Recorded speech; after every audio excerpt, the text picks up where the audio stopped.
Bonjour à tous, donc bienvenue dans cette série d'introduction sur Blender. Le but du jeu, c'est de vous présenter vraiment les bases de Blender avant d'entrer en profondeur dans des vidéos qui sont beaucoup plus longues. Quand vous démarrez Blender, la première chose que vous voyez sont ces trois éléments-là qui sont insérés dans ce qu'on appelle le viewport. Donc c'est savoir un cube, ici une lumière et une caméra. Donc ça c'est le viewport, c'est là où vous pouvez les voir en 3 dimensions. Sur la droite, ici, vous avez la liste des éléments. Donc, à chaque fois que vous allez rajouter des sphères, que vous rajoutez des éléments, ils vont apparaître ici. Ici, vous avez donc l'ensemble de tous les paramètres. Et ici, c'est une petite zone de texte que là, je me suis mis que vous ne devez pas avoir. C'est mon petit plan pour la vidéo. En bas, ce que vous avez, c'est le player. Donc, c'est quand vous faites des animations ou des simulations. C'est ce qui vous permet de passer d'une image à une autre.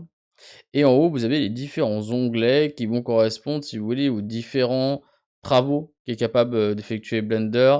À savoir donc ça, c'est l'interface de base.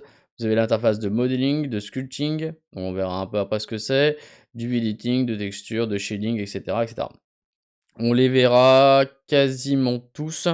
Tous ces onglets-là, on en aura besoin, puisqu'on va vraiment passer en revue Blender, sauf mis à part le scripting qu'on ne verra pas, c'est pas prévu au programme en tout cas. Voilà, le but du jeu de ces vidéos, c'est de passer d'être large, c'est-à-dire de pas rentrer dans les détails de chacun on va dire des sous-métiers de Blender, mais vraiment, voilà, de faire un peu des vidéos touche à tout. Alors, parlons du viewport aujourd'hui. Le viewport, donc, c'est une interface 3D dans laquelle vous allez pouvoir faire, donc modéliser vos objets. Et on va déjà apprendre dans un premier temps déjà à se déplacer dans cet environnement 3D.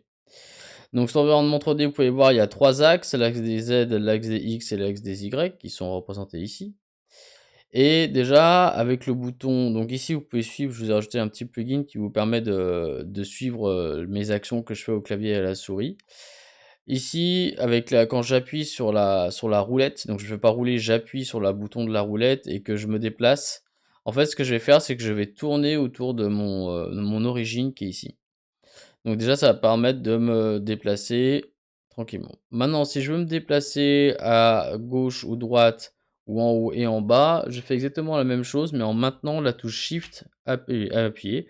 Et toujours bah, après Shift plus le bouton du milieu. Et à ce moment-là, je vais pouvoir me déplacer comme ça. Et pareil en haut et en bas avec ma souris. Donc là, vous avez les principaux déplacements de base et là, vous pouvez faire, quasiment tous les déplacements. Il m'en manque un évidemment, c'est le d'avancer, d'accord? Et ça se fait en roulant ou en déroulant, la roulette de votre souris.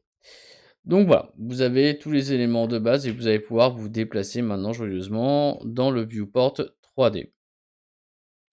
Maintenant parlons, du déplacement des objets et on aura fait le tour pour cette vidéo.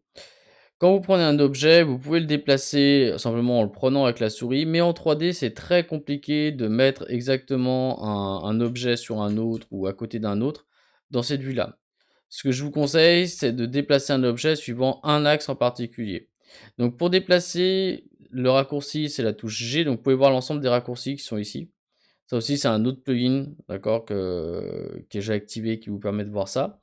Donc vous appuyez sur la touche G, et là, à ce moment-là, je peux le bouger, mais si je fais d'une composition de touches en faisant G et après en appuyant sur la touche X, je vais me déplacer uniquement sur l'axe des X.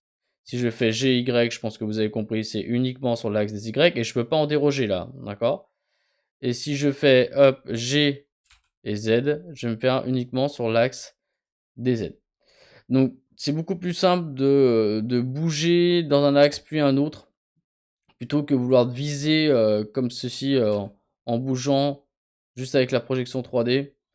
C'est quand même beaucoup plus simple. Donc ça y est, vous savez où vous déplacer dans un environnement 3D.